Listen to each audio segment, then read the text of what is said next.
when I think back to sort of pre-teen Lisa, I was a fat swab.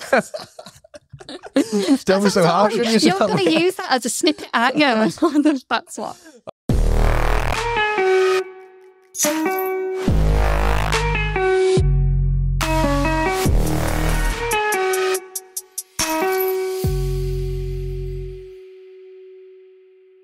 Hello. Welcome back to another episode of the podcast Chatzzz. We've got a very special guest today. Lisa, welcome to the podcast. Thank you very much. Thanks for asking me. It's been a couple of months, hasn't it, since you've been organising? It's been hard work trying to organise this, but we got there. We've got a space. I know, we must have rearranged it about 3 or 4 times or something. Yeah, and I think, we've probably been trying to organise it for about 4 months. It feels like, doesn't it? But we're here now, in your lovely home office. Very nice. My little home office. It's small, but practical. It's cosy, yeah. It's just what I need. It's nice. But you said your husband has tried to take over, though, haven't you? Yeah, during lockdown, that was his chair. He stole my nice chair. He sat at that side of the office and then, took over my office during lockdown a bit. So, but I booted him back out. So we're okay. Nice. It is my office. So what we do is we'll get you to introduce yourself to the viewers and the listeners. So if you're meeting someone for the first time, what would you say to them? How do you introduce yourself? Okay. Do you want me to just... Go for it.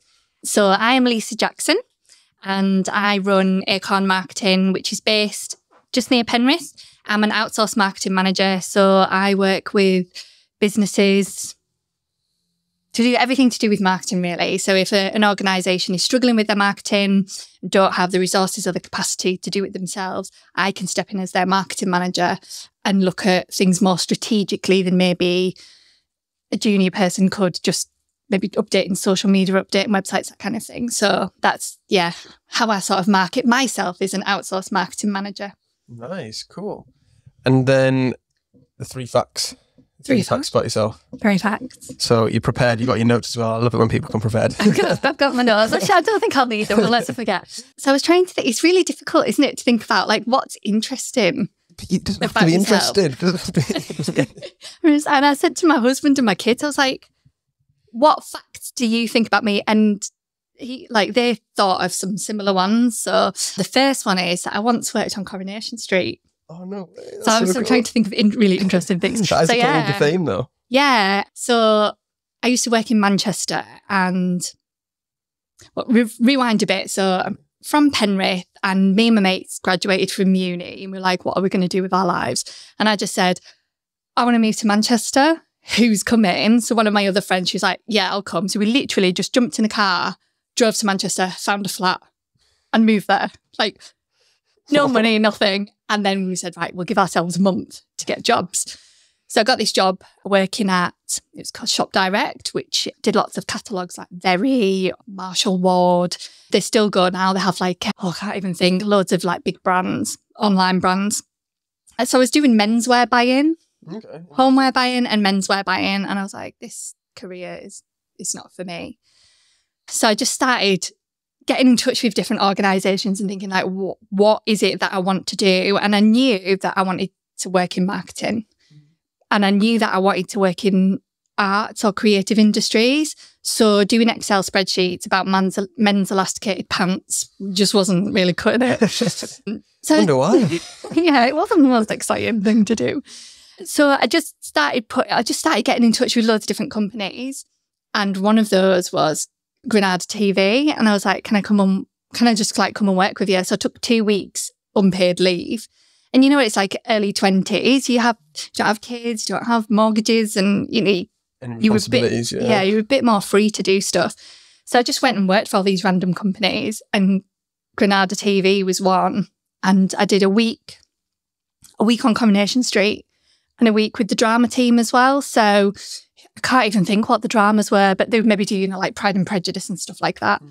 So I worked in the press office, which was really interesting. But the best days were where the photographer, they had an on-set photographer who used to come and get me, do you want to come to set? I'm like, yeah, please. So we'd go and watch them filming and then he would take staged photographs for front covers of magazines. And you still see them now, TV Quick or whatever, that kind of thing. I know the ones you mean, where it's Carla's killed such and such. And she'd be like, he would be that person that would take all those photographs. So I remember the storylines at the time. You probably won't even remember this, but the storyline was where Tracy pretended that she was pregnant with Roy Cropper's baby. Okay. And then that baby was Amy, if anybody watches Coronation Street. I'm a massive Coronation Street fan. So like I was seeing those films being shot and like standing in Roy's roles with Roy Cropper. And then like the actors were just coming over and talking to me and they were like just so lovely. Everybody was really kind and it didn't matter that I was just there on like a work experience. Everybody was just like really nice and it is a really good claim to fame to have. I once worked on Coronation Street. I don't need to go and do the set tour because I've already done it. I've worked. I was just from an email saying, can I come and work for you? Yeah, just got in touch with them and and then I applied for a job there, but I didn't end up getting it for one reason or another. But there was other things that I did at the time as well, just to get me out there and get work experience. I worked for Sale Sharks rugby team. Again, just emailing them, can I help you do any form of marketing, whatever it is? So I used to do like little adverts and stuff in their program for them and design things and little players cards that they'd all sign and give out to the kids and stuff. Oh, cool. And then I worked with the Salford Music and Performing Arts Service and they were putting on a show at the Lowry. So I designed all their brochure for them and helped do PR and stuff like that. So I used to do my 9-to-5 job, come home and then sit on my computer and just do work for free for people because I was so determined to get a job in marketing. And that is how I got my first job in marketing, by an employer looking and recognising, right, this girl really wants a job. She's really determined. Yeah. And I ended up getting my first job in arts marketing as a result of all that free stuff that I was doing. Just like building a portfolio kind of thing. Yeah. So I had my portfolio from uni. So I studied fashion promotion at university, but realised then that I hated the fashion industry. It wasn't for me. It was really pretentious and I'm just not that kind of person. And I was just like, what other industries would I want to work in? And I just knew that I love the arts. I wanted to be an art teacher when I was at school. I love making things. I love being creative. So I knew that it was some kind of job in the arts. So the job that I ended up getting was working for a company called Walk the Plank, who are one of the UK's largest arts organisations. And they had a theatre ship that used to sail around the UK. Yeah. And so they had crew on board. And it used to come to Whitehaven for the festival. And when it would dock in the harbour, they'd turn it into a theatre and the crew would become the cast. So I worked with them and then did like large scale outdoor theatre and fireworks and things as well. So it was just like the craziest job, the best people, and an amazing start to my career in marketing. I was going to say, great experience to start with, isn't it? Really, not many people will be able to do that or be exposed to that kind of thing at such a young age. Yeah, no, it was really good. So by doing all those sort of work experience, and when I was at uni, I did a sandwich degree. So I had a year out in industry as well when I worked for a PR company in London, and I did again loads of different things in Manchester. Just so I could get loads of experience so that when I was graduating, if they were looking at my CV compared to somebody that had just got the qualifications, they're like, oh, look at all this experience. So that's sort of why I did it, just to like get out there. I used to pimp myself out to organisations just to get work experience. I think that's what you got to do, isn't it? It's more about experience these days than anything else, because everyone's got a degree, haven't they? And how do you stand out? If you've got the practical skills or you've got the portfolio, then you do stand out from other people. Because I think the people that go to university as well, they can be maybe like book smart or test smart or exam smart. But when you put into a real life environment, they may struggle or may not have, I don't know, not common sense, but be able to implement the theory into like real life situations and stuff. And we say, having young kids now, when my stepdaughter's about to do her GCSEs, and she doesn't really know what she wants to do. When my little one, she's like, I want to go to university. I want to be a doctor. But to the older one, we're sort of like, you don't have to go to university. And it was amazing for me for like life experience. Yeah, I agree with that. And growing up and becoming the person that I am and getting the sort of the experience that I did at university. But I think if somebody didn't know what they wanted to do, weren't quite sure, I probably wouldn't say go to university unless they can afford it. Because, you know, you come out with a massive debt at the end of it, even bigger these days. And so we're trying to say to her, you know, like, have a look at something vocational, apprenticeships, college, what that leads on to, what experience you can get with it as well. Because I think that there are a lot more opportunities than like when I was 18 and finishing school and I didn't know what to do. And it was like, oh, I'll carry on learning, I'll go to university. Yeah, buy yourself some time. Yeah. But I think it's changed a lot. And yeah, we have this conversation quite a lot. My husband didn't go to university and he worked his way up and he's got a successful career. I went to university, have gone about it in a different way. So we always have this conversation about whether it's worth it or not. And I think if you know what you want to do, like the little one, I want to be a doctor. I'm like, well, you're going to have to go to university, but you need to get a good salary to pay off that loan. Whereas if you're just not quite sure, it's a massive expense now for young people to go to university. And if they can get the training and qualifications and development through an employer, through apprenticeships and through college, I think they'll get so much more life experience. Yeah. Don't get me wrong, it's great living away from home and making friends and going out every night and doing that. But then you don't have the money side of things as well. Whereas if, you know, my nephew did an apprenticeship and he's got a lot more money than I had when I was his age. So, but yeah, definitely coming out of university and having that experience in addition to my degree was definitely what got me my first sort of step on the career ladder. Definitely worth it. Yeah, definitely. Let's go back to the second fact. Yeah, the second fact. Let me look at my list. Oh yeah, I'm going to tell you, like, this is another sort of career-related one. Yeah. So my last year of university, I was shortlisted for the marketing award at London Graduate Fashion Week. Oh, yeah, that's impressive. So and I sort of forget about that sometimes. I forget to tell people about it. Because it was all like, because it felt like it didn't really happen. You know, going to Graduate Fashion Week was like, oh my God, it was insane. It was amazing. And going down, like, we had a stand. So I went to the University of Central Lancashire in Preston and we had a stand. So we all displayed our end of year project. So we didn't do like a written dissertation. We had to come up with a creative marketing campaign for a brand or a new brand.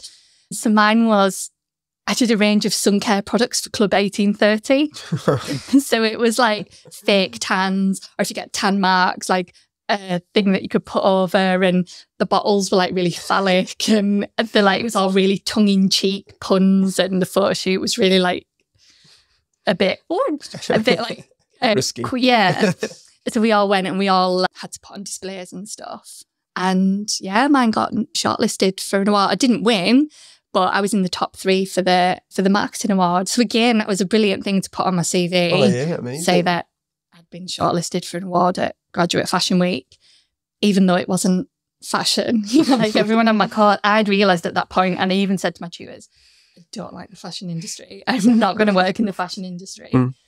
Everybody else is like, you know, my best mate, she did Adidas, my other friend did Diesel, and there was like all these like really cool brands, and there's me with Club 1830 sun cream. Yeah, how did you get away with that? That's definitely not fashion you think about. So it was, I'd said to my tutors that I wasn't really in, I like the marketing side of it, I like being creative, but I just didn't like the fashion industry.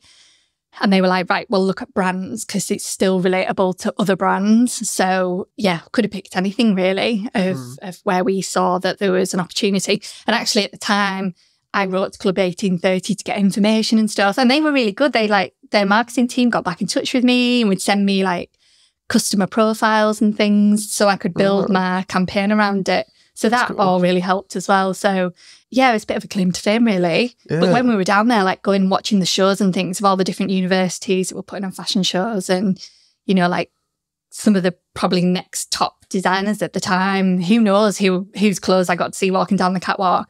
But it was crazy, like going and sitting and watching those fashion shows and being part of that experience. It was pretty cool. That is cool. Yeah. Third fact. You're giggling. This is going to be a good one. So I said this one to my husband. He was like, yeah, I was thinking that one too. But it means I have to talk about like boys like, other than him. Because boys before my husband don't exist. Yes, definitely not. So when I was 25, I went on TV and I won a holiday to Australia and went to Australia. Oh, that's cool, yeah.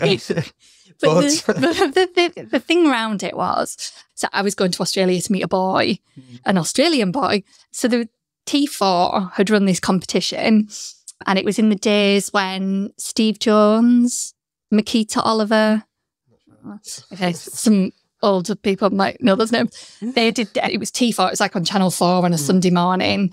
And when they like show Hollyoaks or whatever, and they have like the little snippets in between where they introduce people or have guests on and stuff. They did this thing, can't even think what it was called now. It was like to win the holiday to Australia. So it was when I was working for Walk the Plank, and I said to my bosses, oh my God, I've got this opportunity like to go on TV and win a holiday. And they're like, because they were all crazy arty people at Walk the Plank. They were like, oh my God, that's amazing. Yeah, go for it. I was like, I'll just take unpaid leave while I'm away or holiday or whatever. And so I had to go down to London for a screen test. And we just like talk in front of a camera and see what I was like on camera and stuff. And they're like, you're down to the final 2. I was like, what? So then I had to go to London and I had to do these challenges with this other girl. And then her boyfriend, her British boyfriend, was studying in Australia. So she wanted to go and see him. Okay. Whereas mine was... I met this guy on a night out in a club in London who was Australian. Yeah. And we got on really, really well. And we talked for a couple of months. And I was in a relationship at the time. So we were just like in touch, but not like nothing. And then I got dumped and he was like, oh my God, if only you lived closer to London. I was like, oh, what a shame. Then he moved back to Australia. And I was like, oh no. So we kept in touch for quite a while. And then... So I was like, shall I enter this competition? He's like, yeah, go for it. And then you can come over and then we can like see what happens. I'm like, okay. So my mum was really sort of like, yeah, we're in a competition to Australia, but what if you go in? What if you fall in love and then never come back? I'm like, nah, we'll see. You'll never win the competition. I'll never win. So we had to do all these stupid tasks. What kind of challenges were they on? We had to toss a shrimp on the Barbie. So like with a badminton racket and pick up like proper shrimps and like toss them onto the Barbie, whoever got the most won. These recorded, or these just... I've got it on like video. I have not watched that video video says how old it was. My dad set that video up to record every day and then he like edited it so it's just the snippets. I had to dress up in a kangaroo outfit and do the long jump. I didn't win that one. No, that was just you and that one girl? Yeah, just us doing this. And then there was something in where we had to do it in the studio where you probably won't know this person either, Toadfish off Neighbours from Australia. He was in the studio. So we had to do this thing with him as well. And we had to guess like who was behind the screen or something. So we did all these challenges and stuff, but we didn't know who'd won. And then in Australia, they had the boys doing challenges as well. So again, crazy things that they were doing, like bush tucker trial style things. So then I had to go down to London with my suitcase packed to get ready to go to Australia. Just in case I'd won. Okay, yeah. So I was so nervous. It was me and this other girl. So you're both there with your suitcases? Both with our suitcases packed. Right. I thought they maybe just told you to go and then you'd find out when you got there. So we were both there, suitcases packed, ready to go, passports. And on the TV, they showed like the boys' last trial, whoever won, and it came down to the last one. And the guy that I was going to see, he won. So then they just went, and the winner is Lisa. And I was like, oh my God. And there was all these people like queuing up for the flight watching. So they just took me over to the check-in desk, got my ticket and everything. And then literally like walked me to the, like through security and then just waved me by. And then I'm just like there with my suitcase in Heathrow Airport, like, oh my God. What is going on my own. And nobody went with you? No like producers or anything? No, just me. Just me on my own. What? It was crazy. So I just got on this plane and... A long plane journey, that as well. A long plane journey. I had to change at Singapore. There was a producer meeting me at the other end. At Singapore or just Australia? In Australia. Yeah. And as I sat on the flight and this couple got on next to me, I was like, I'm really sorry, I just have to say this, but I'm on my own. I've just won a competition. I didn't even realise I was getting on the plane. I'm like, oh, that was you in the airport. So like my mum and dad on the plane and looking after me and stuff. And then I got to Australia. The producer met me. And then I had to get another flight to the Whitsunday Islands. Then I had to sit in this room for like the whole day while they were filming with the blokes because they didn't know who'd won either because we weren't allowed to contact them. And I was sat in, so Steve Jones, TV presenter, you'll have to Google him. Yeah. I was sat in his room all day, like ordering room service and just like chilling out. Living the life. Yeah. And then they came and got me, put me in the kangaroo outfit again, had to go down the beach. And then they took the kangaroo thing off and I was like, it's me. So Nathan, this guy that went to me was like, woo, and like hugged me or whatever. I was like, oh, no, this is really awkward. So then we went back to the hotel room and he's like, oh, I'm really glad you won. It's really nice to see you, but I need to tell you something. I was like, wow. And we planned, I was going to go for it. It was Christmas. Yeah. I was going to spend Christmas with his family. I was going to stay there and everything. And he's like, yeah, I've sort of met someone. Oh, no. I was like, what? So I had to spend a weekend with him in the Whitsunday Islands with the crew, and they were all like, he's an idiot. I was like, I can't believe this has happened. So then I was in Australia for like another month. A month? Yeah. So me and him then flew back to Sydney, and he's like, oh, yeah, my friend's got a hostel. He said you could stay there. And I'm like, no. What? On my own? Like, what? I was just like, this is crazy. My mum was trying to ring me to see if I was okay. I was like, I can't speak. Luckily, my housemate at the time, she was flying out the week later to the other side of Australia. So I spent, and there was a girl there who used to work at Shop Direct, an Australian girl that I knew, and she was there. So she took me under her wing for like the weekend. I stayed with her mum and dad, visited all her family. They looked after me. I didn't see the guy for the rest of the time I was in Australia. What? And then I just literally went with a little case, flew to the other side of Australia, met my friend, and then we just travelled down the side of Australia together for the next 3 weeks. Had the most amazing time. Not for the reason that I went out there for. That is mental. He's absolutely crazy, isn't he? It was nuts. And like, I spoke to my mum and dad and they were emailing me and stuff, and they were like, just spend what you need.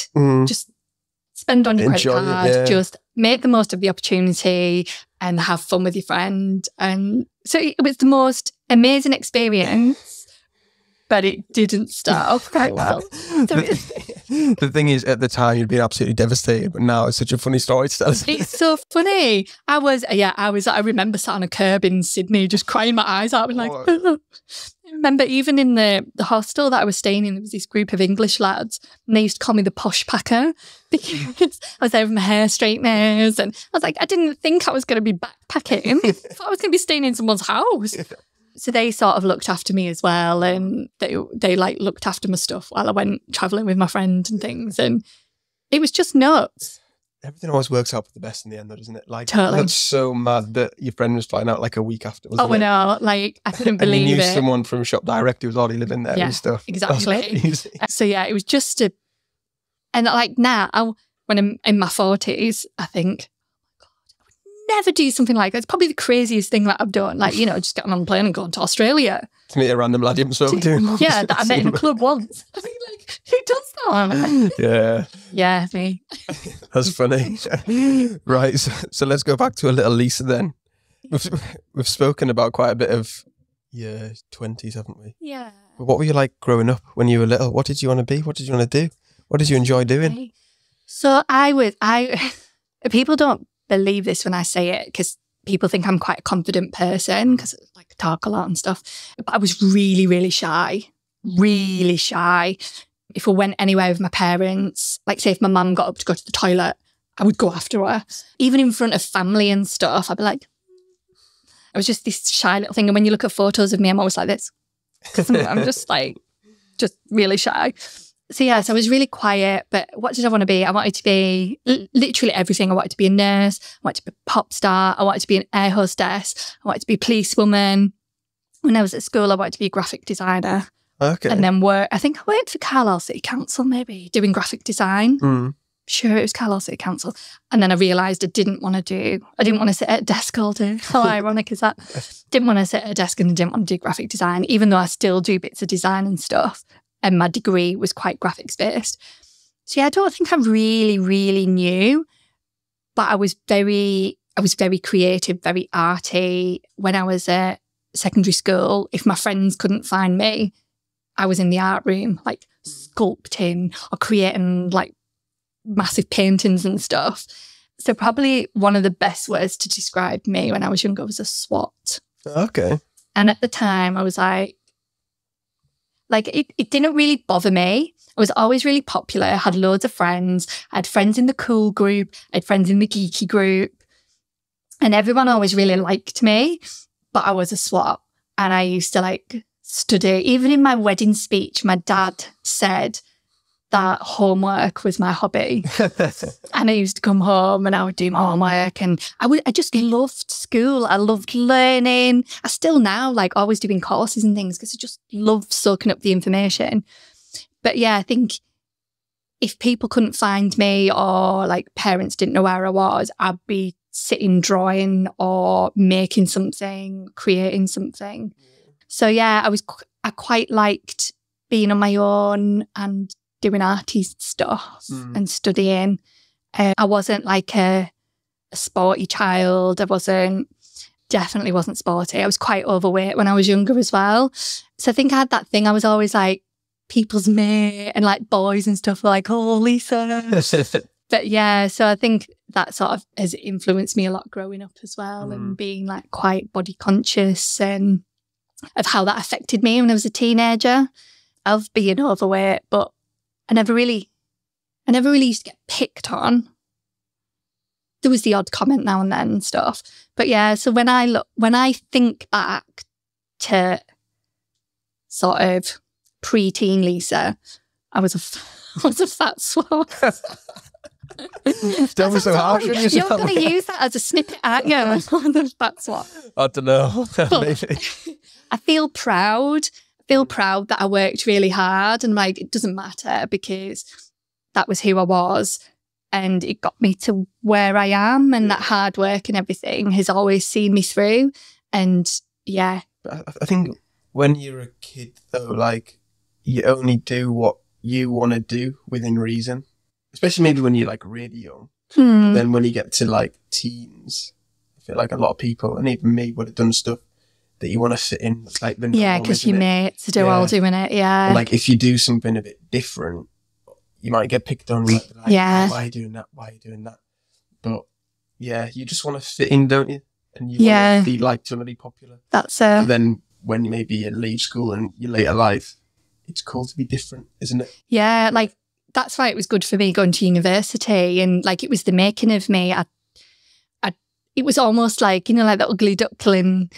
I was like, not that I was like, I'm not saying that I was ugly or turned into a beautiful swan or anything, but it was that like transformation of going away to university, and I'd lost a bit of weight and then lost more weight when I went to university. And like people didn't know that SWOT, and you were at university to party, but study as well and develop your career. So I just like came out of my shell, and it was the total making of me. I don't know if that would have happened if I'd have stayed at home. I'd have probably never experienced as, I definitely wouldn't have gone on a plane and gotten to Australia, you know, that kind of thing.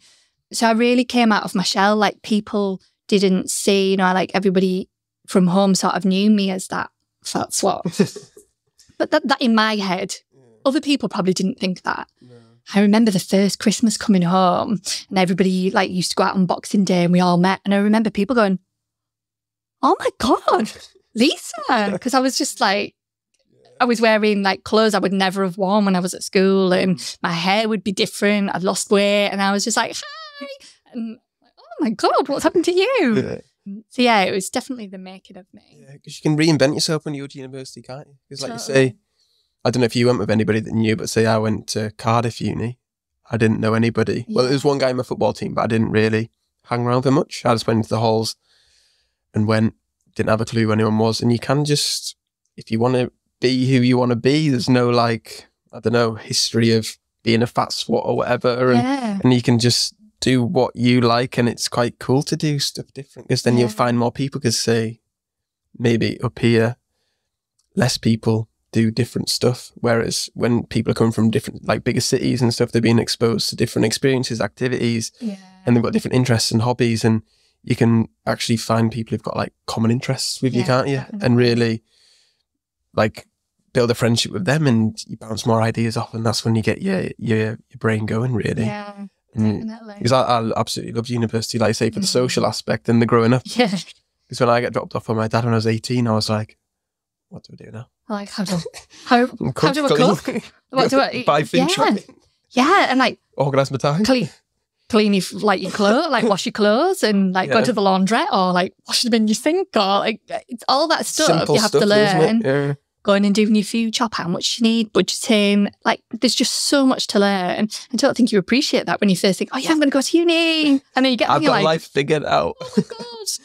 Yeah. You don't realise how much your mum and dad do for you. Yeah. Oh my god. It's crazy, but yeah. And my husband always laughs at me as well, because I always say that the girls that I met at uni, there's a big group of 12 of us, and I always say they're like my sisters.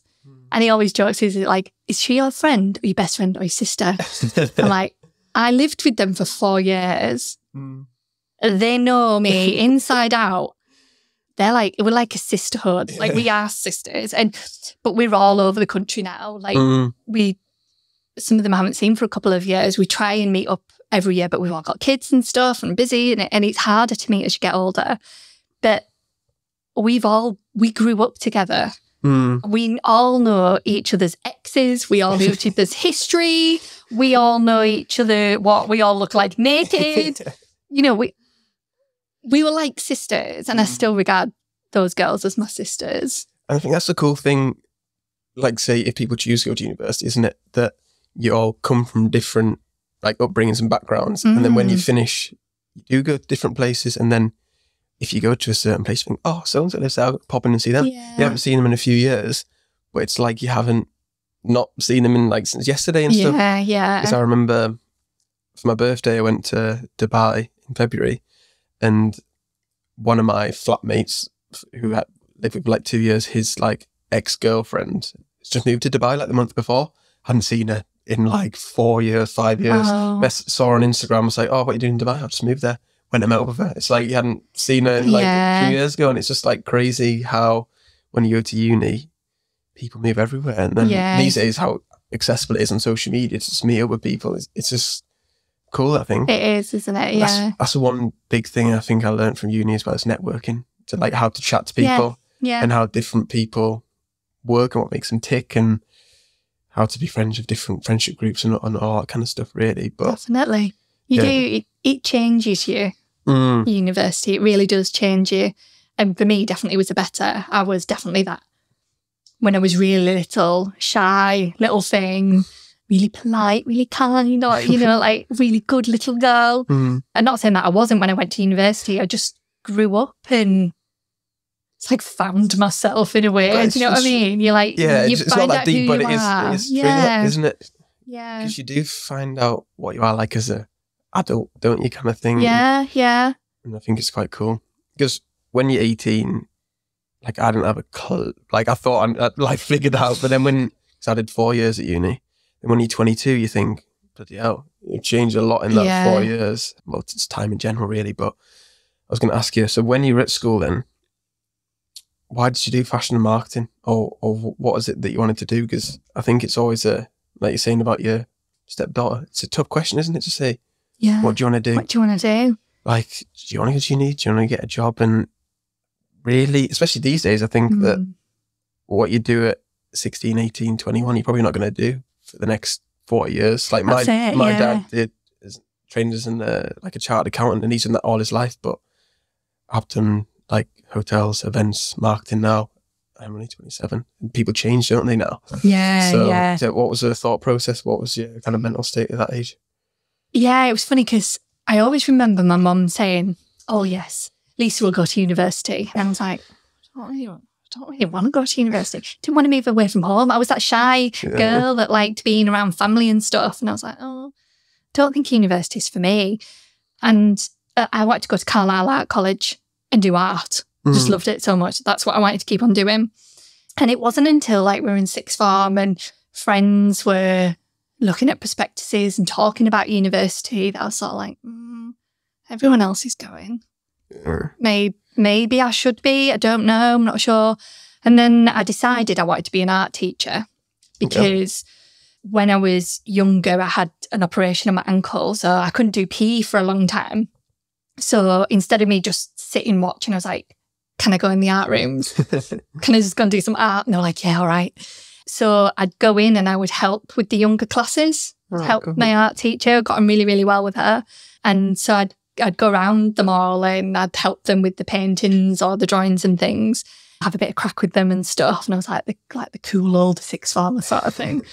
And I'd sat down with my art teacher. I was like, I think I want to go to Carlisle Art College, do the foundation and do a degree in maybe fine art or something. And she was like, no. Like, what?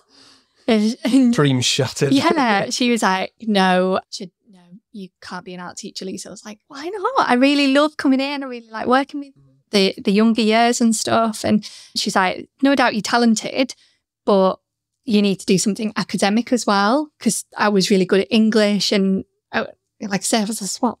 I was good at other subjects. And she's like, you can't just be an art teacher. I was like, all right. So we started just looking through prospectuses and I applied for some art degrees. Lancaster University, I think it was, you needed 3 Cs to get in. No, it was like maybe an A and 2 Bs or something. And they were like, your artwork's so good. If you got 3 Cs, like, we want you to come. And I was like, oh, right. So I had that on the table. And then I'd applied for some other art degrees and then applied for fashion. My teacher was like, what about fashion? It's like really creative, but academic too. I was like, yeah, quite like clothes. Sounds quite good. So I applied at Newcastle and Preston. And then, you know, you could go around, look at different universities. And the day I went to Preston, it was a beautiful sunny day. Their like open day was just brilliant. Mum and Dad liked it. I was like, I love it here. I want to come here. It's fashion promotion. They sell you the dream on them sunny open days. That's where they do. I swear they pick the sunniest days. They do, yeah. That's how they like reel you in. And then I went and the fashion promotion, you had to have a foundation degree in art to do that. They're like, you can do combined honours. So I was like, okay, I'll do combined honours. I'll do fashion promotion, marketing and history of art because I did that at A-level, really loved it. And then I did my first year of uni. I hated history of art and I hated marketing, believe it or not. How ironic is that? I hated marketing, but I loved fashion promotion. So I spoke to my tutor and she's like, yes, why don't you just think about coming on to single honours? It means an extra year at uni because I had to do my placement year. Talk to your parents, if that's okay, then do that. So I swapped over to single honours and did fashion promotion. So yeah, so from wanting to be an art teacher to my art teacher convincing me not to, and then taking this other sort of trajectory on my career, I still always have that thing in my head of if somebody says to me, what would you do if you weren't doing what you do now? I'd be like, I'll be an art teacher. And sometimes I think, I wonder if I should get in touch with the university and see if I can go and lecture. I could probably do the practical side of art now, but I couldn't like do the historical side of art. Because I think, or maybe that's something that I would do like later on is maybe like be a lecturer or something. I wouldn't want to do primary school. And even when I wanted to be an art teacher, it wouldn't have been primary school. It would have been like secondary school, college, or people that really wanted to do art.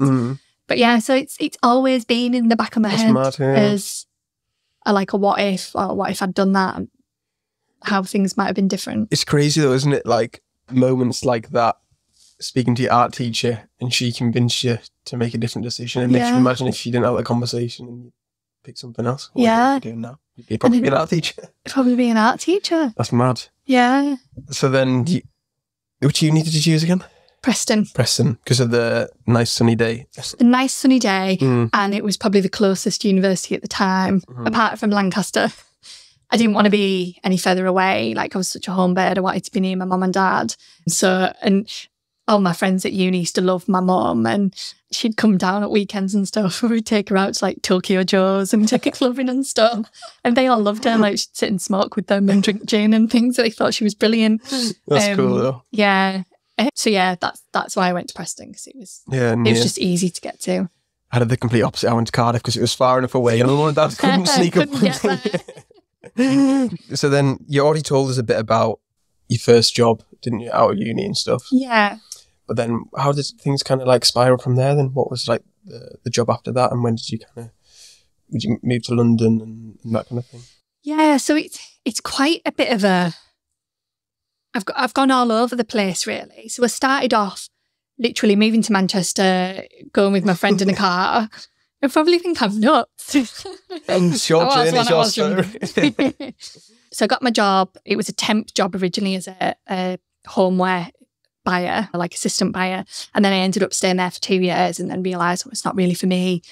Did all the sort of like experience stuff. And then that got me my first job in arts marketing, because it was that I always had this pull back to the arts from, I think, wanting to be an art teacher and missing being creative and drawing and that kind of stuff. Like I'd put mood boards together and things at work, but putting mood boards together of floral duvets or men's elasticated pants wasn't really cutting it.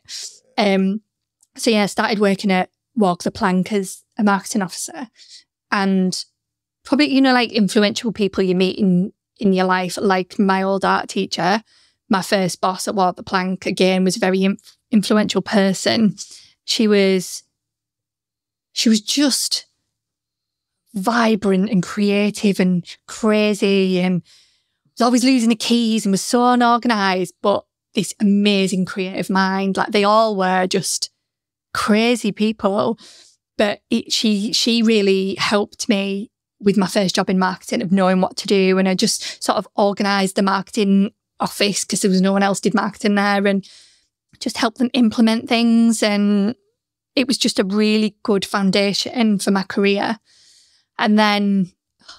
What did you say you learned the most out of that role then? Because obviously, like, your first proper job, they can kind of mould you into what they want, can they? Or were you kind of just moulding that role to what you wanted? Yeah, I think because I was the only person in the marketing team, I relied a lot on my boss to, you know, we'd have like weekly meetings where we discuss ideas and things, but I'd come up with things, she'd come up with things, and then I'd implement them.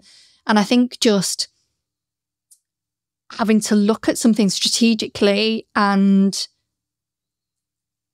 then implement it to get results, and seeing those results, like getting a new gig that was like 20 grand or something for them, you know, and being part of that team was amazing, and being really valued member of the team as well. So things like planning campaigns and implementing it, that's definitely what I learned at the beginning in that job. And I think it really opened me up to different types of people. Like at Shop Direct, everybody was like, it was quite corporate. Yeah. Where at Walk the Plank, the role. Yeah, it suits, and you know, Walk the Plank was people like I'd never met before, like crazy people. Remember there was this one guy called Teddy who, he was German and he wore a string vest and he had blue hair and he was a pyrotechnician. And I was like, these people, they were all crazy. Yeah. But it just opened me up. Like they'd invite me to parties and stuff. I'm like, these people are all mad. But it was amazing. So, and I think that really moulded me and how I do my work. So I was going to say, there must have been like a lot of trust at a young age. Did you feel like she trusted you to do like your role and just trust your expertise? Because imagine at a young age, that must be quite empowering. That must have had quite a big impact on you. Yeah, and I feel like she was a bit like my marketing mum at the time. Like she really looked after me because she used to do marketing, so she got it. But yeah, they could see that I could do stuff. So they just trusted me to write proposals and pull things together. And what they were telling me, you know, they might tell me this really creative, wild idea, and we're going to do this, and it's going to have this pyro, and it's going to have these features and this lighting, and it's going to be loosely related around the Houses of Parliament. go and write a proposal, and then I would just be able to pull these proposals together that then they could send out and get the jobs and stuff. And even like using Photoshop. So they'd maybe have a picture of a bridge and I would Photoshop fireworks onto the pictures so people could visualize what it would maybe look like. And they're like, oh, can you do this? Can you do that? So they, you know, I think after a couple of months, they probably thought, oh yeah, it's the right person for the job. We can do loads and loads of different creative things and stuff they'd not been able to do before. So it was a really, really good foundation in marketing because it was my first marketing, you know, obviously I'd done buying before that. So my first marketing role. And then from after that, so I was there for 2 years. I met a boy and decided to move to Liverpool. And I ended up getting a job at the Beatles Story in Liverpool. So like the Beatles Museum in Liverpool. I used to love 60s music. Yeah. Me and my mum used to spend our Saturday afternoons like putting all her old 60s records on. We'd dance around the living room and stuff. So like you could play a 60s song to me now and I would probably know who it is and who recorded it. So that, because of my experience in marketing and that knowledge of the Beatles and 60s music, then got me my job at the Beatles Story. So I moved down to Liverpool, owned a house in Manchester, kept that, rented it out, and then moved on to the Beatles Story. So that was probably a bit more full on. It was again a bit more corporate. That I wasn't working with the crazy artsy people anymore. But I was part of a marketing team. In the end, everybody left and then it was just me again. But again, I just loved working for a visitor attraction. I loved the people. I loved working with the press, networking. I did more networking when I was there. So we'd do work with Liverpool Football Club or Everton or... I support Everton. My mum and dad are from Liverpool. Yeah, we got season tickets. I'm a red. End this podcast now. We're absolutely terrible, so it doesn't matter. but like working with both the football clubs and the cathedral and the other like magical mystery tour and stuff and getting to know people, that was like an amazing opportunity as well. I absolutely loved working there. I ended up leaving because I was headhunted for another visitor attraction. It was a good thing. It was a good thing. There's a story. So I was headhunted and the visitor attraction, it was also in the Albert Dock in Liverpool. It was called the Bug World Experience. So it was an insectarium. So it was tarantulas, snails, beetles, ants. Different kind of beetles. Different kind of beetles. Went from the beetles to beetles. And to be honest, there was quite a high turnover of staff at the Beatles Story and my boss wasn't a particularly nice man. My confidence was shattered. It was just a horrible environment to work in the end. And as soon as the Bug World approached me, I was like, I'm out of here. Yeah. And it was the same salary and everything, but I just couldn't work in that environment anymore. I felt stifled. So I went to Bug World and I was only there 6 weeks. And they decided to close it down and make everybody redundant. No way. So I was mortified. Well, how'd they headhunt you? Surely I'd been in the pipeline. Exactly. I was like, I haven't even started being able to implement like my sales and marketing strategies. And the directors lived in Ireland. They came over and they're like, we were really hoping we could turn it round, but we're like ploughing millions of pounds into this business and it's just not giving us the return. So we don't expect you to work your redundancy. You can go today if you want. I'm like, what? So I remember going back into the Beatles Story and seeing all my old managers and friends and stuff. I'm like, oh my God, guess what happened? But I couldn't go back there because of my old boss. Yeah. It was 3 weeks before Christmas. So I just rang my mum. I was like, come and get me, coming home, and came home for Christmas. And I never went back to Liverpool. That's what brought me back to Cumbria. Yeah. And over Christmas, because I can't just sit around and do nothing. So my dad's work at the time were really busy. He worked for called Wallace Oils up in Carlisle. And he was like, oh, we need somebody to help us input orders. I was like, I'll do it. So I was literally sat, I'd gone from being like marketing manager of the Beatles story, Bug World, to now doing data input. It was just soul destroying. And I was like, being made redundant is horrible. Normally people are given a bit of a warning, bit of a redundancy payout. I didn't get anything. So over Christmas, I was just like, this is really depressing. I don't know, what am I going to do with my life? There were no marketing manager jobs up in Cumbria. I think when somebody gets in that kind of position, they stay in it for years and years. So there was no jobs. I was like, I don't know what to do. But I thought, do you know what? I love being back home. So I just gave my notice in my flat in Liverpool and just went down with me and my brother and my cousin with a van, packed it up and moved back to Cumbria. And that's what made me start my own business. As a result of being made redundant. That's an interesting story to say. Yeah. So then, did you always want to have your own business then? Had it ever crossed your mind?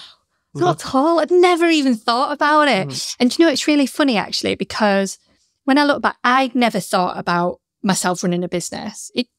I was just like, it's not something that had ever even occurred to me. I don't think even at school that really taught you about that being an option, maybe in business studies or something.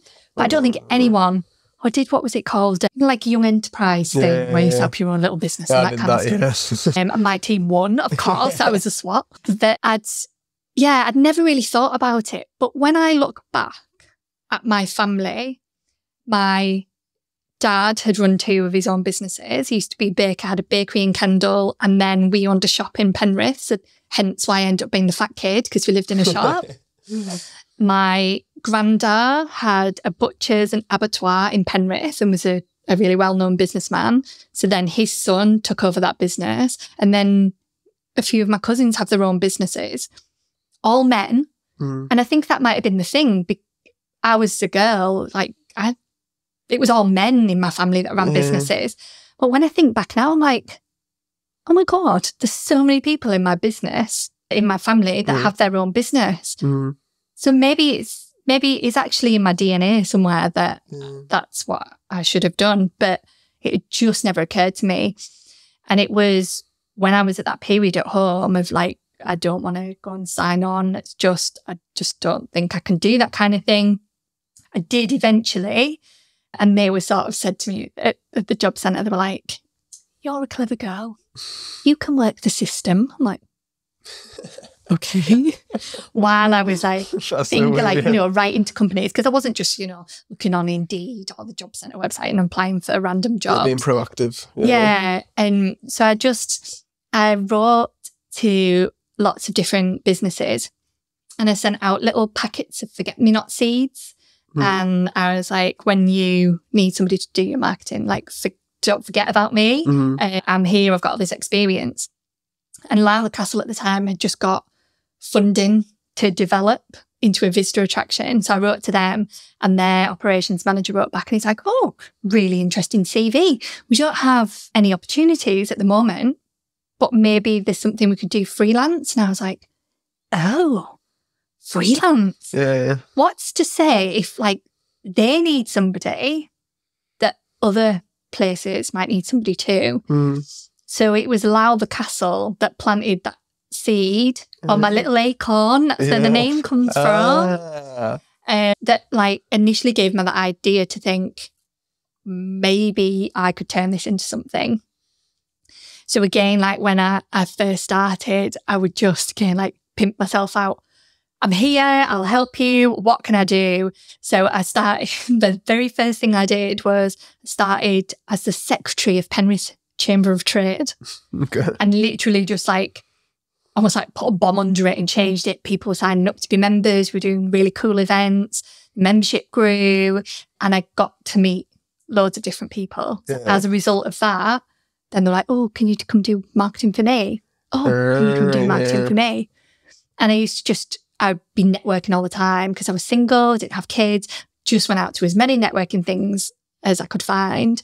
And that's how I started my business. From literally, had no savings. I was back with my mum and dad. I was living in my grandma's old flat who passed away a few years before, and literally all I had was a chair and my laptop. That's all you need, that though, is isn't it? all I needed. And that's how I started my business. That's cool, isn't it? Yeah. It's interesting that you'd never thought about it. And then when they messaged back and they're like, oh, can you do freelance? And you're like, oh my God, yes, I can do freelance. But it's been like a massive learning curve, because even just like, oh, right, how do I set invoices up? Or what's this tax thing? And everything that comes with running your own business, I did not have a clue about. And I've just had to find my own way. And then, obviously I met my husband through networking. Good networking. It was good networking. So it was one of my Penrith Chamber of Trade events. Yeah. And he spied me at other events, and then I saw him at an event. I was like, oh. And then he came to this other event, and we ended up tweeting each other. Or he sent me a direct message on Twitter, and that's how that started. But he's a financial planning advisor, so we're completely different. I'm like the creative, emotional one. He's logical, numbers. But he's been quite a good balance for my business. He doesn't really get involved in the day-to-day or anything. He's just like my little cheerleader. And if I go, I don't really get this pension thing or this tax thing, he'll I'll get somebody else to help me out with it. Sounds like that's my dad. Anything like that, I'm like, they probably know each other. Dad, can you help me out with it? Yeah. But yeah, so then how did things kind of like progress from there? Because obviously, like when you set up doing the freelance, and now you've been doing it, what, 12 years? 12 years. Yeah, it's a long time. It's a lot of things have changed since then. Yeah, and I've been through a lot in my business as well, and you'll probably know this as well, that like business is just a roller coaster, and I think we all experienced that a few years ago with COVID. And my business has taken these like twists and turns. So when I first started, I would do anything for anybody. I charged hardly anything as well. And just to get more experience, get my name out there, get recommendations, word of mouth, build up my portfolio. So I was literally doing everything for anybody. And then I got to a point where me and my husband were getting married. I was thinking, well, I want to have kids at some point. How do I make my business work around children? And I realised at that point that charging, I think I started for like something like £15 an hour that I would charge. Say somebody would just get in touch, can you write this press release? I'd write a press release and they'd get an invoice for like 50 quid or something. Like, this is not sustainable. And at one point I'd maybe have like 20 clients I was doing bits and bobs for all the time.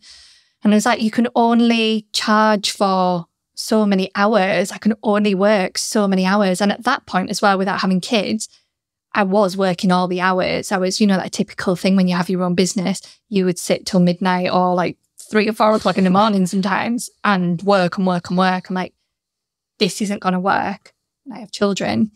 So I did a course with the University of Lancaster, and really made me think about business models and charging, and was I charging enough and that kind of thing. So I went to a retainer model where people would pay for my services, but they would get me doing a lot more stuff for a set fee each month. And again, I probably wasn't charging enough, but it freed up that time. And then when I had children, it was easier to manage it because I had a steady income coming in. And it also really helped that when my daughter was born, she was born 10 weeks premature. Okay. So I was at the time, I was 28 weeks pregnant, went into hospital. They're like, oh, you've got really high blood pressure. This is quite serious. I was like, all right, okay. I've got work to do. I'm like, no, you're not going anywhere. You're not leaving this hospital without a baby. I was like, I'm only 28 weeks pregnant. What are you talking about? I was organising Penrith Winter Festival. I was like, oh. So then the midwife brought me a pen and paper and she went, write everything down, get it out of your head, do what you need to do. I had an assistant at the time and she came into the hospital and we had a meeting while I'm hooked up to things. And like, you need to do this, you need to do this. And luckily everybody was amazing, pulled together, and Penrith Winter Festival happened without me. While I ended up over in Middlesbrough Hospital and had April at 30 weeks, but we're in hospital for 3 months. But because I'd been charging retainers, people would still pay me. So I was still brought my laptop over to the hospital and I was invoicing people again from the hospital bed. It's crazy. They don't know that though, do they? Yeah, work was still getting done. My assistant, she was great. She was still working, so I could still charge. Yeah. But it meant because at that point I'd become a limited company, I couldn't get any maternity pay until the end of my accounts. And then I had to wait till the July. April was born in October. I had to wait till July until I got my first maternity payout. And then the following July for the second payout. No way. So I had to keep working. So I had my first meeting back in the February. Mm-hmm. So I was still doing like night feeds and getting up in the middle of the night and going to client meetings and then working. Thank God for parents and in-laws because they would my mum or my mother-in-law would just sit downstairs while I was working upstairs and stuff. When I look back now, I'm like, it's insane. Yeah, how did you manage that? Yeah. But that change, that sort of foresight and that change in my business model to going from charging hourly to retainers was definitely a game changer. It's like going from you're basically working a job before, weren't you? Then you transition it to a proper business, I'd imagine. Yeah. Did that feel like that? Yeah, definitely. And then, it transitions, it changes, had to change again over COVID. Yeah, it changed everyone's business. Yeah, I mean, I was very lucky that a lot of people were like, we need marketing, so step things up. I only lost one client as a result, which is amazing. Yeah. But one that I really loved working for, which was a shame. Oh, it's always good, isn't it? Yeah. But I was seeing like people, obviously I was like homeschooling and we were all at home and it was really difficult to juggle everything. But I was looking at people that were, making scrubs or doing things in the community. I'm like, I felt really helpless. I was like, what can I do? So I just took to Facebook and started doing Facebook Lives and teaching people how to do marketing. Mm-hmm. So then that ended up in me doing like lots of online courses and things. Because people are like, you could charge for this. I'm like, yes, I could. I could. So I started doing that, but then it became a bit all consuming and I felt like all I was doing was courses. It took so much time to put the course together, promote it, send all the info out, edit it, upload it. I was like, I do not have the energy for this. Yeah. So I do still do bits and bobs, but I don't do as much now. But that helped me through that sort of pandemic period. And then more recently, sort of in the last year, 2 years, different things have happened in my business again. So it's easier because April's at school. She's now 7, so that's definitely a lot easier. But my dad's been quite poorly, so I have to support my parents a lot. Or there's lots of trips to hospital, back and forward to Newcastle. He's been in intensive care quite a bit. He's had loads of brain surgery. So again, I need to be really flexible with my business to be able to have that time for school run, kids, life, making tea, taking dad to hospital, all that stuff. But it's like, how do you run a business at the same time as doing all that? And again, the retainers have really helped. But I also did some business coaching with, I don't know if you've heard of Andrew and Pete. I'm not sure, no. Andrew and Pete, they're brilliant marketing, business gurus, if you like. Yeah. They're based over in Newcastle and they do this massive business convention every year. You should go. You'd really love it. It's called Atomicon. Okay. I went in June. I was absolutely shattered. Like I was done in at the end of it because it's so full on. People talking about marketing, AI, blogging, all that kind of stuff. So I did they have a program called Rebels. So I did that where it's like one-to-one business coaching with them. And they sort of said to me, if I told people in like Manchester or somebody what I charged, they would fall off their seat and laugh at me. Yeah. And they're like, because you don't realise how good you are and what your worth is and your value. So I've done a lot of work on pricing recently.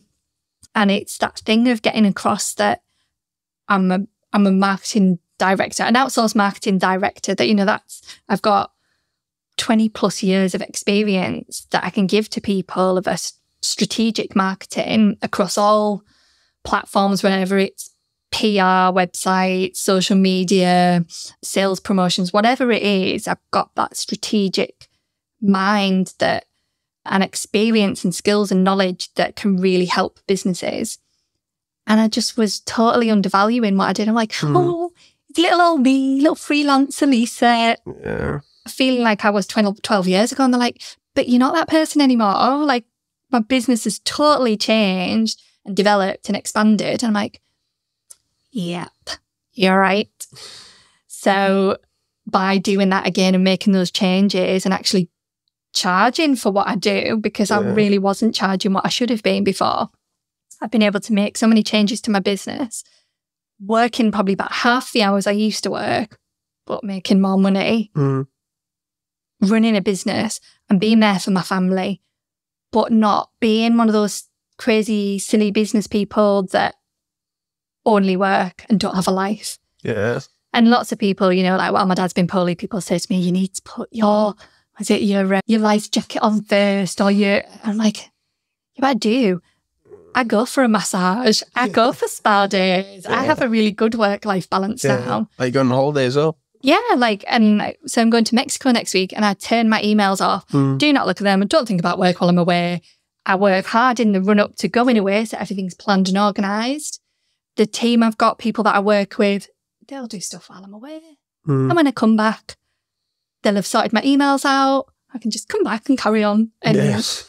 And that's how it should be. That you know, you're here to, I think with my dad being poorly, and he's not even very old either, it makes you realise again, like, and you know, I could have died when I had April. It was, you know, when the doctor said to me, we're fighting to save your life, not your baby. I was like, what? No, save my baby. Like, what are you talking about?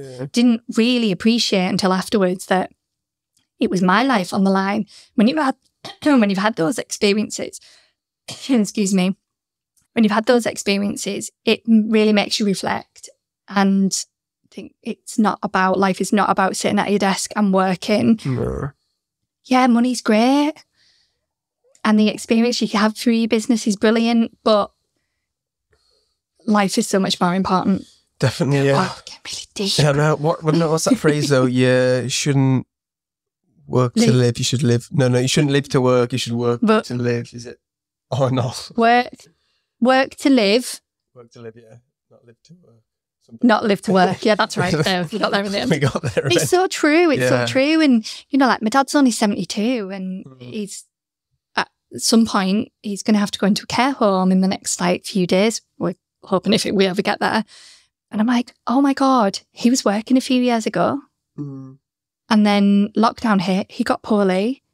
And that's that.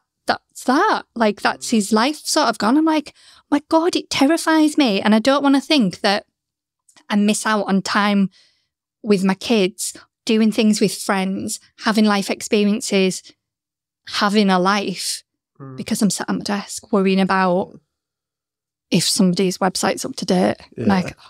So, you know, that's why I've really cut back on the amount of clients that I have. I charge my worth because I'm good at what I do and I have a life at the same time. And I will go and have a massage and I'm getting my hair done this afternoon. So, you know. You got 2 holiday prep.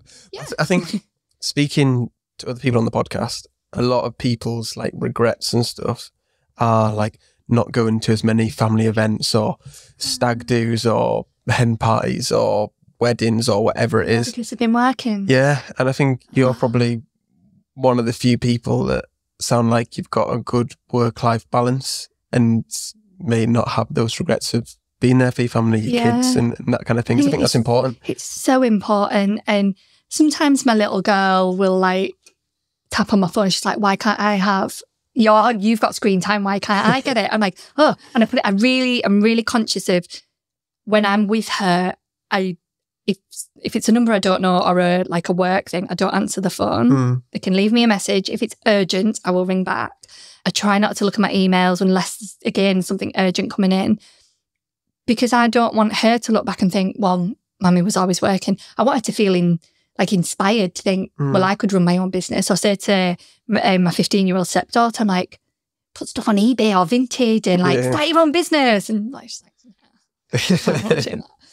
But I'd rather them think that they can run a business or have a job and make money, but still have a life as well. Because Yeah, I don't want my kids to think that I was never there because I was always working. Yeah.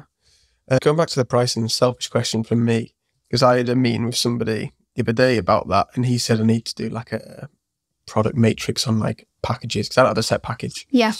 And say what we include, and then it's like all the extra little bits. And he's saying you need to see what you offer and what people are paying you for and what extra bits you do, because that's obviously like time you do for them that isn't paid for. So how did you find like restructuring your packages or your retainers, and how did you kind of improve that? How did I do that? Well, one thing that really helped me, another little phrase, we've got loads of little phrases, haven't we? People don't pay you for your time. People pay you for your expertise and the year's worth of skills and knowledge that you have. That's what people want. So if something might take me half an hour to do because I've got loads of skills and experience of doing it, it might take them 5 hours to do it. That's why they pay me. It doesn't matter how much time it takes me. They're paying for the skills and the knowledge. So I think it's always good for people to bear that in mind as well. And I never started with packages. Again, I would just like, I'll just do anything, whatever you want me to do.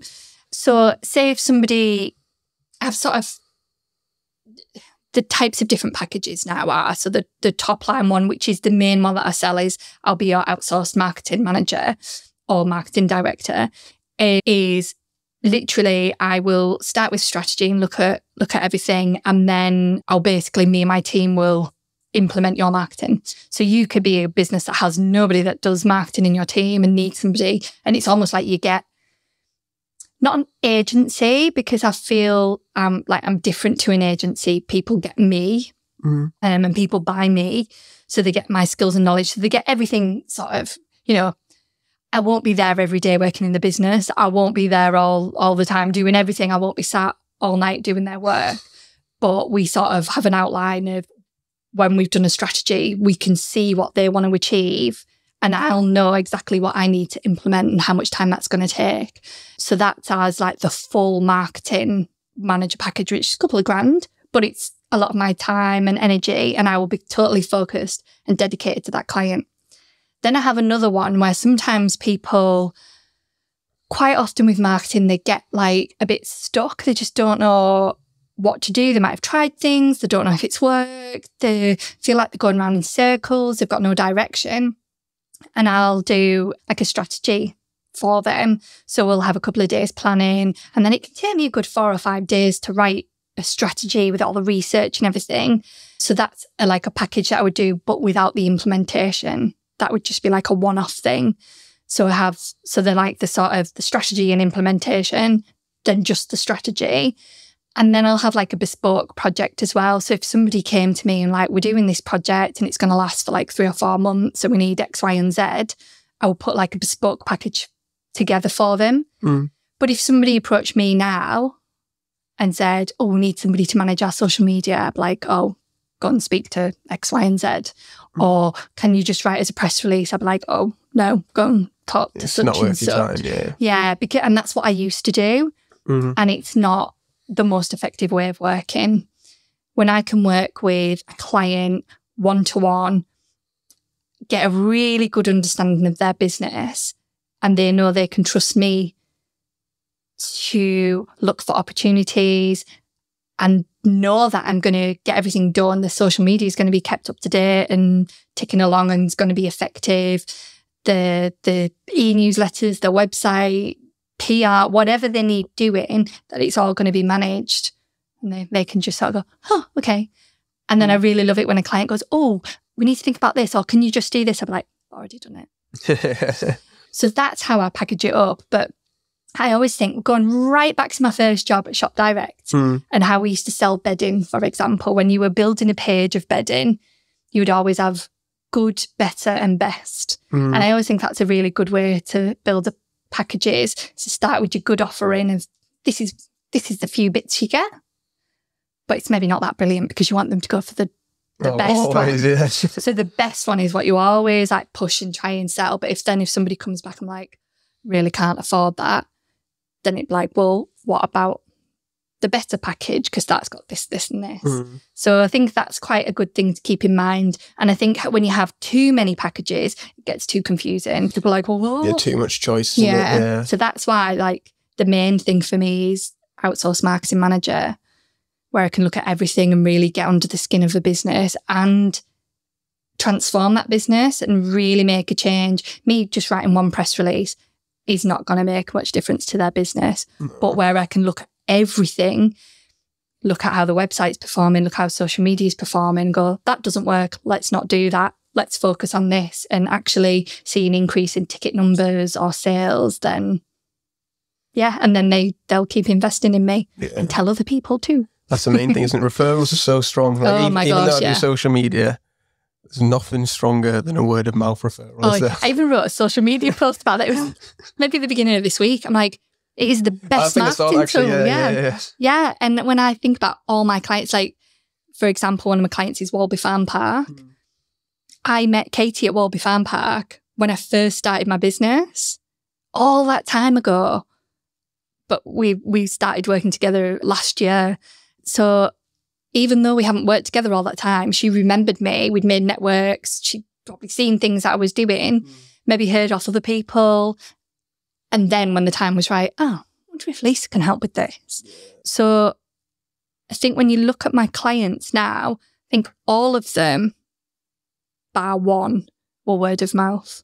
And the other one was a Google search. Really? Yeah. Oh, that's impressive, isn't it? That's what you want though, isn't it? Because then you've already got the trust from them. Yeah. Because say, I don't know, if say like my friend said, you need to work with this guy, I obviously trust my friend, so you're going to automatically have that bond, aren't you? Yeah. But like I was saying to you before the podcast, if I message someone saying, I want to talk about marketing, they'll be like, who the fuck are you? Don't talk about that. So it's just one of them things, because there is, I don't know, so many different people out there. It is even like this week, I need an electrician.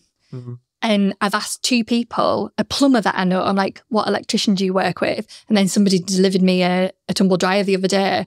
And I said, I need an electrician. He's like, this lad's great. So now I've got two recommended people that I would call them other than just doing a Google. Yeah, it's powerful, isn't it? Yeah.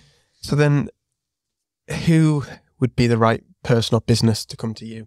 So who would be an ideal client or prospect? Can you see on that? You probably can't see it on the podcast. Ideal client. I thought, bloody hell, I didn't even notice that. This is how this is how sad I am when it comes to marketing. I use these for a lot of my courses. So on the wall, just probably can't see it, I have my ideal client avatar and I have a picture of who my ideal client is, and I write down everything about them. And that's like top. Drives a Range Rover. Drives a Range Rover. You know, she's got a bit of money. Yeah, that's what you want. She's 46. She's married to Keith, who's also a businessman. She's got 2 kids. And she's gone from like zero to hero. So she started a business from nothing. But generally, like I wrote that quite a long time ago, actually. But see, I'm just thinking, if someone's listening to this podcast or know you, like they met you years ago, then who would be the right person, or how would you kind of say to them, apart from saying apart from that, yeah. So I would say it's those medium-sized businesses that maybe have a few people work for them and they all try and do a bit of marketing, but they don't really quite know what they're doing or if it's working, and they just need somebody to come in and take a handle on it, so then they don't have to worry about marketing. I find that sole traders, maybe they were always really good for like my courses and things, or if they need like one-to-one coaching, I do like an online, I've got the Acorn Marketing Academy, which is like I put all my courses and stuff and they can get like have one-to-one coaching, so I can teach them how to do marketing. So that's perfect for sole traders that actually maybe don't have loads of money but want some guidance and support and expertise of how to do things. But it's those sort of medium to large size businesses that maybe don't have a marketing team but need strategic marketing help, or even businesses that have a marketing team but they might be quite junior or are very good at like maybe doing some social media, but when it comes to strategy and thinking about target audience and campaign planning, they might be a bit like, I don't know what to do. And they need that sort of overarching consultant that can come in and help the team as well. So I'd say it's like a medium-sized business. And then in terms of industry, again, I'd work for anybody. And my clients at the moment, one is a plant hire company, one's a nuclear company, a theatre, and Oldby Farm Park. Have I missed one? I think that'd be awful. I'll miss one out and be like, you didn't say me. That's the interesting part, isn't it? Working with a wide range of businesses you probably never even think of working for. Like I was saying to you before, I do work for a funeral director. Yeah. Never thought I'd be doing a funeral director. Yeah. But sort of what puts fire in my belly is visitor attractions or the arts. So the fact that I'm working with a theatre and a visitor attraction at the moment, just love it, particularly Walby. It's just great fun. I was going to say, that must be so much It's fun. got like, I went up on Tuesday, I was in my wellies and doing little videos for a reel for building a den at a bug hotel. Like, this is so cool. I was there last week at the circus. It's like, can you call this one? Yeah, I was going to say, yeah. Yeah, so I just love that. But it's my background. It's what I know. It's what I'm passionate about. But, you know, I've worked with so many different businesses, from pudding companies to building societies to biogas companies. Like, what I do is really transferable to any industry. But sort of where I will sort of probably do too much is those things that I'm really passionate about, because I just love it. It's like great work, fun. Yeah. That's cool. So what have you got? What's next for you in the business? What have you got planned? Anything exciting you want to tell the people? Yeah, I think at the moment I haven't really pushed the Acorn Marketing Academy, just with my dad being poorly and having to be really flexible with summer holidays and hospital visits and things. I feel like I am where I need to be at the moment, quite happy. Content. Yeah, just okay. But I probably aim to get another 1 or 2 clients. I have a couple of girls that work with me as well, so I think they'd like the extra work too. But yeah, if I could get another visitor attraction or another theatre or something else in the arts, that'd be great. There's always people that I'm talking to. But I think when you know, like say if somebody just wanted social media management, they could get in touch. I could give them a package and go, yeah, let's crack on.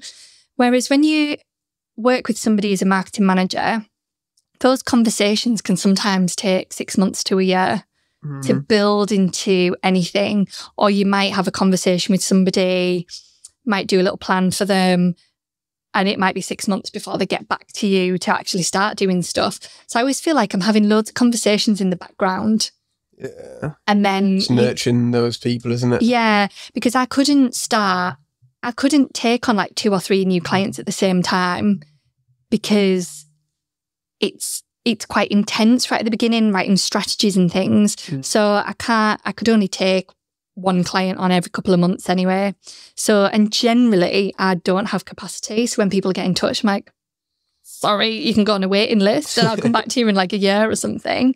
But at the moment I have got that little bit of time to play with, but I'm using that time right now to be there to support my family when they need me. And hopefully that'll get a bit better soon.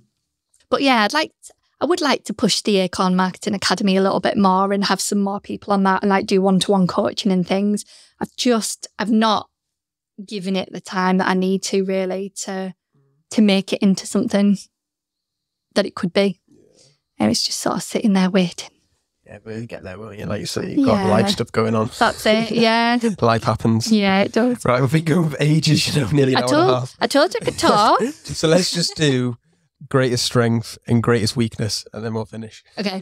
So my strengths are probably creativity. I was going to say that's pretty obvious one. Yeah. Being like super organised. Like with all my uni mates, I'm the mum of the group. I'm the organised one. The reason we've not seen each other for 2 years is because I haven't organised it. There's always that one person who doesn't. And I am that person. Can rely on me for everything. So yeah, being creative and being organised. And then my weakness has probably always been not saying no to people. I'm a people pleaser. Like I went to one PTA meeting, ended up being the chair. Because everybody sees that businesswoman who juggles all these plates. Oh, she'd be good. She's got plenty of time. Oh my God. So yeah, I had to like stand down from that. My husband was like, told you so. So yeah, being a people pleaser and not being able to say no, I think. And probably not being assertive enough.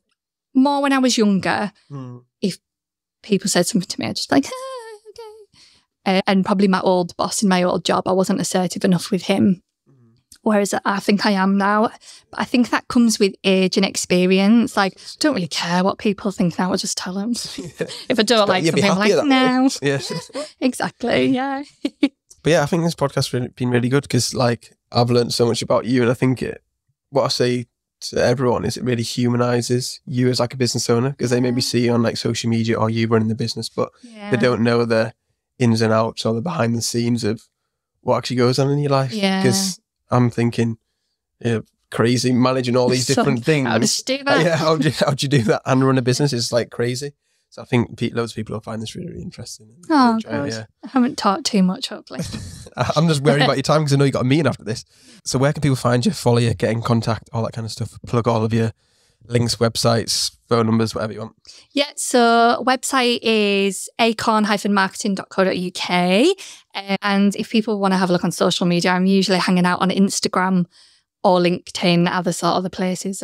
But you know what it's like. I've got a TikTok account, I've got a Twitter account, I've got a Facebook business page. So you can find me anywhere. But if you want to see Instagram and LinkedIn are probably like the places where you can find me. Perfect. Right, everybody, if you're watching on YouTube, make sure to subscribe, like the video, comment your favourite part. If you're listening on Spotify, Apple, make sure to follow the podcast and leave a 5-star review. We'll see you next time. Bye, bye, bye, bye.